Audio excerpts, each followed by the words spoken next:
Can one go beyond life? I'm being pulled back to this situation of beyond life for some living reason. I don't know why. I is not here to question, I is here to do what one is told by oneself. Can you go beyond life? No one can go beyond life until life itself has been fully digested, fully experienced, and fully understood.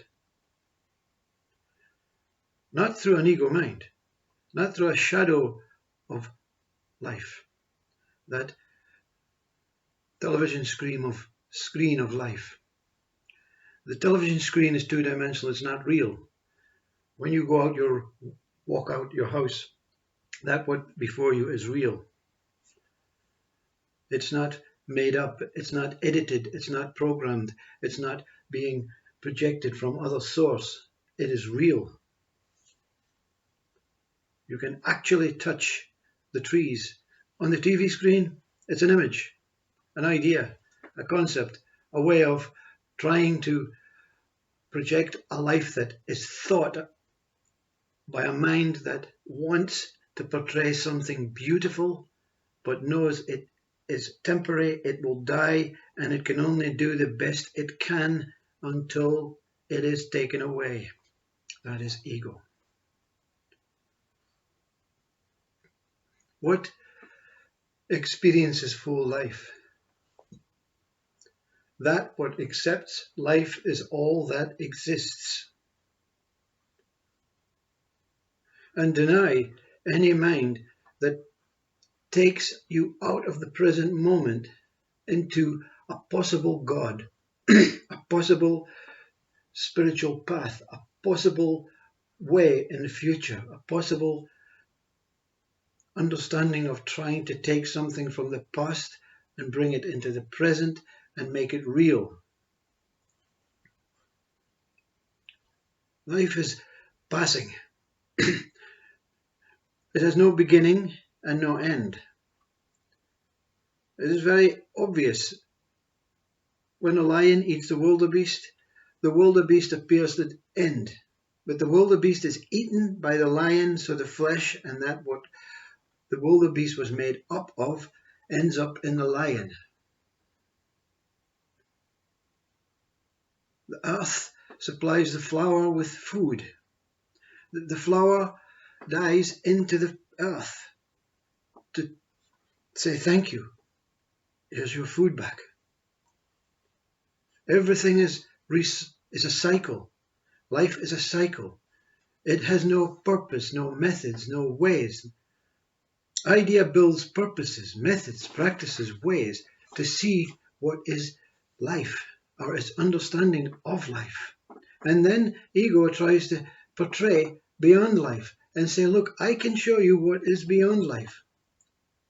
But you don't want to know what is beyond life until you have experienced whole life. So it's a catch-22. Ego is saying, okay, don't worry about it. We'll come to that tomorrow. What do you want to know about life?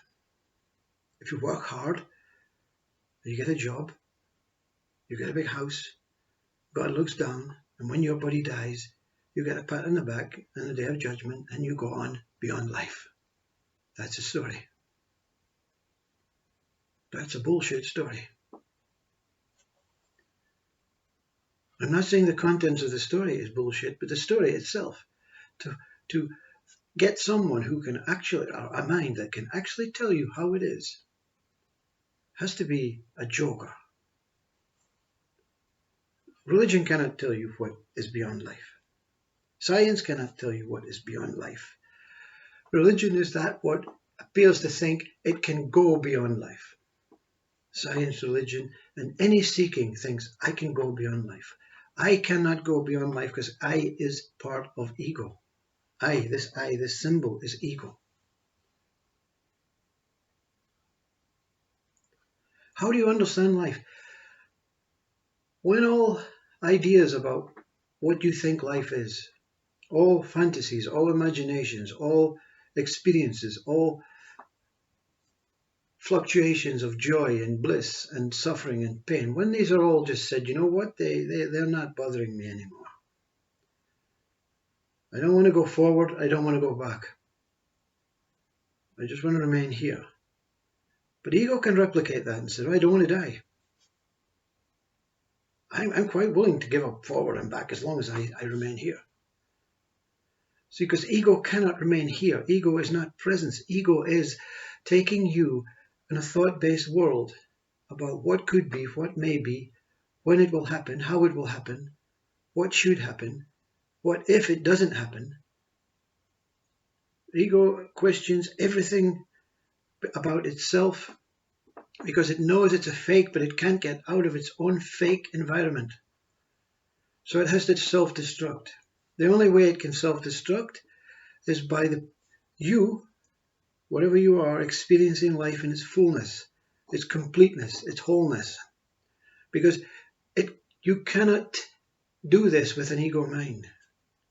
So ego has to be sent to the back of the class for a period of time where it takes a long time to pick itself up, dust itself down, and come barging to the front again. And in that time, you sit, you wait, you patiently be. You stay in this presence. And that what is beyond life, if it is approved, if you understand life fully, you're now in front of the real TV screen, the TV screen of emptiness, where things come and your soul understands them. Your mind and your ego does not understand. It's at the back of the class. They're gone. The pure mind is just hanging on to the body, doing its tasks, making you urinate, telling you when it's time to eat, telling you when it's time to sleep, telling your body, okay, enough, I've done enough, I can go now also. Pure mind also goes, body is sitting vacant in an empty screen. And then all these things come. How do you feel about aliens? Their life, their living. How do you feel about all that's taking place in nature? It's life, it's living. How do you feel about dying? It's life, it's living. My body will go on. It will feed the worms. Yeah, it will feed the worms, or it will feed the fire. The fire is life. Everything is living. Everything is living. This is the lesson. This is the learning. This is what Zen and Upanishads and Bhagavad Gitas and Vedantas and Hinduism, and they all speak about. But it's a very simple fact. Life is living itself. It is a cyclical thing. It is a recycling pot of whatever it is. There's no end and beginning. It keeps going around. Your body keeps going around into the worms, into the animals, into the earth, into the plants, into the trees, into the clouds, into the bodies again. It is an organic, singular, infinite, limitless thing, life. And everything that is within it is the same. And when you say that to the lesson, the door's open. Okay. You've passed the test. This is what is beyond life. And then you die with the shock, with that overwhelming joy, with that overwhelming love, that pure colossal bliss that is beyond light, beyond dark, beyond the idea of God, beyond spirit, beyond soul, beyond consciousness. In its extremities, if you try and speak about it, nothing will come. If you try and paint it, nothing will come. Because you're using life to try and describe it, to try and understand it. Because you're not out of life. No one can go beyond life and know that they're beyond life. The door opens, the screen reveals. And there's nothing you can do. You've no more choices to make. Mind is gone. You just wait. And then the door closes and you return into life, knowing that there's nothing to fear. There's nothing to worry. There's nothing you can do to improve or change or enhance your life. You just got to see it out. Meaning, be the witness, be the awareness, live out the presence. Be as happy and as content as you can be. Content, not overwhelmingly looking for something desirable. God, Brahman, Absolute, Vishnu, Christ, Buddha. They're all part of life.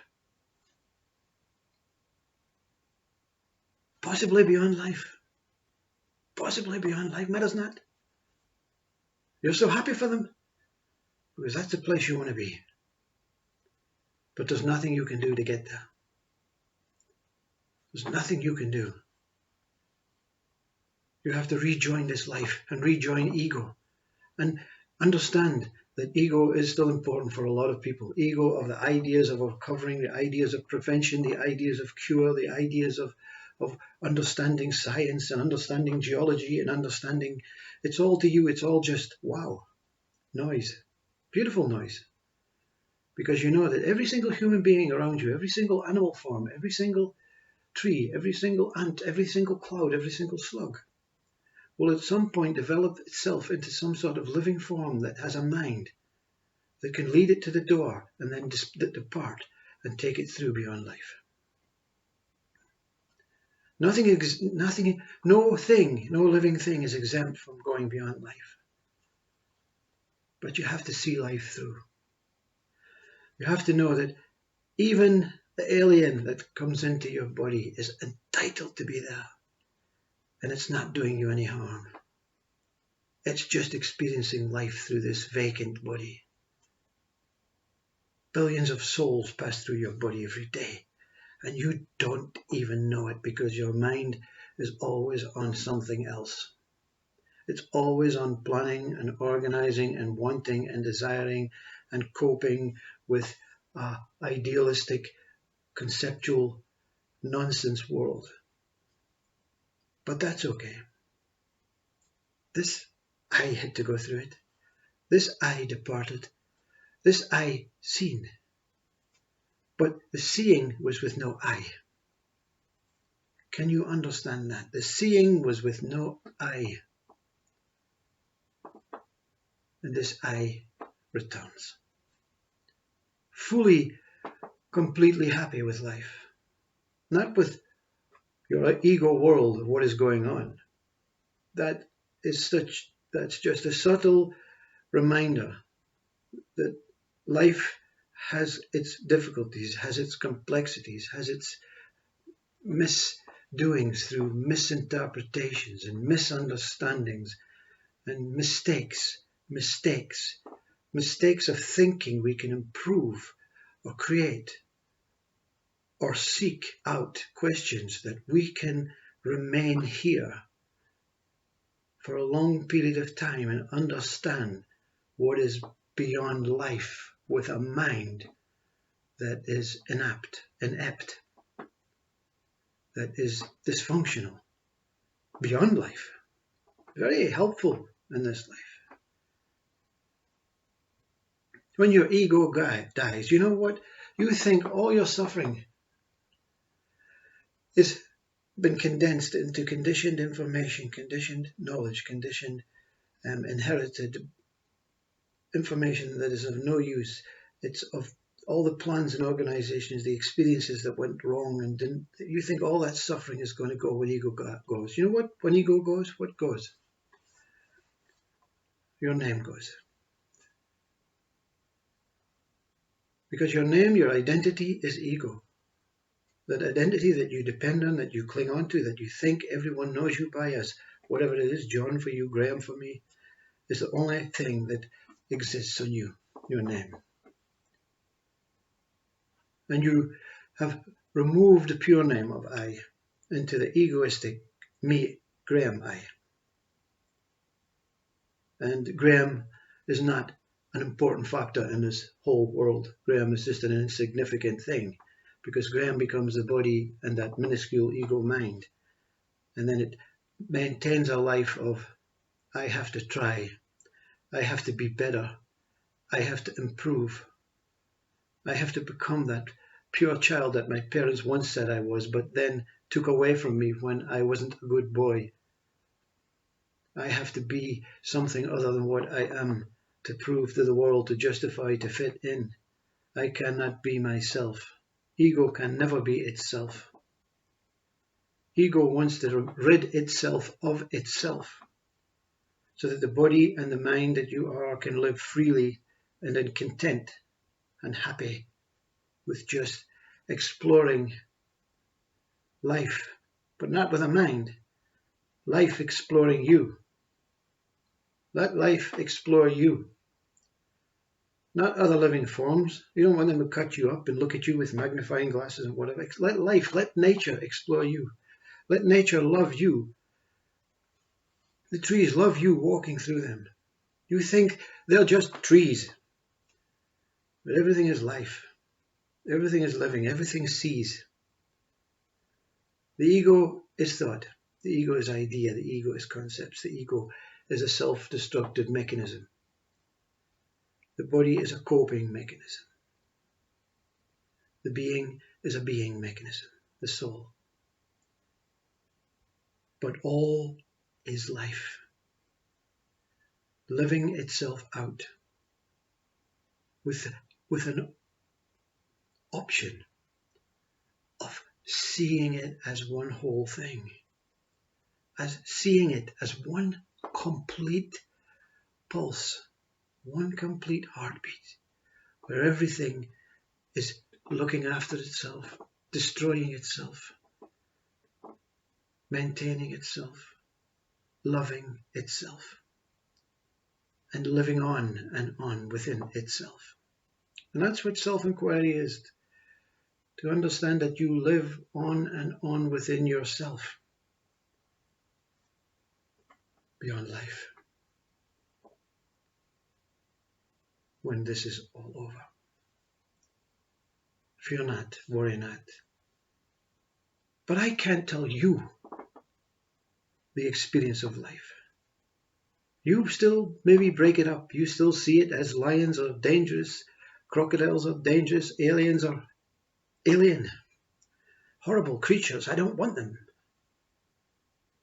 You see yourself as something slightly more special. And you are, because you have the willingness, you have the capabilities to accept everything as it is in this life. And a mindset that can take you to the door that Rumi speaks about. When I opened, I was on the other side. I was looking from the other side. Because you are beyond life. You are the place of life. You are the place where life is born. You are the creation of your own life. But these are mere words to your ego mind right now. Go experience yourself. Go experience the wholeness in this existence. The sameness in this existence. The balanced love within this existence. The slug loves you as much as you hate the slug. The reptile, the alien, loves you as much as you hate the reptile and the alien. You have to learn to love everything, because everything is of no end. Everything just keeps going around in circles. And this is samsara. The option to accept it, trust it, have faith in it, and love it in its complexities, in its completeness, in its nonsensical ways, in its chaos, in its randomness, in its stability, in its movement, to accept all as the same thing and accept all these ways, accept death, accept birth, accept everything as the same continuation, that same moment of life. Christ's arms are opening the door, but replicating what beyond life is. The door open. come within. Come into the door for a moment and see what is beyond life. You can call it God. You can call it Brahman. You can call it Absolute. That's ego's way of replicating, coming back. When you come back, ego has to speak. Ego has to say, sit here and make videos and say, wow, this is what it is. Ego is the truth, but puts a veil in front of its own truth to make it readable, to make it understandable, to make it acceptable for itself before it dies.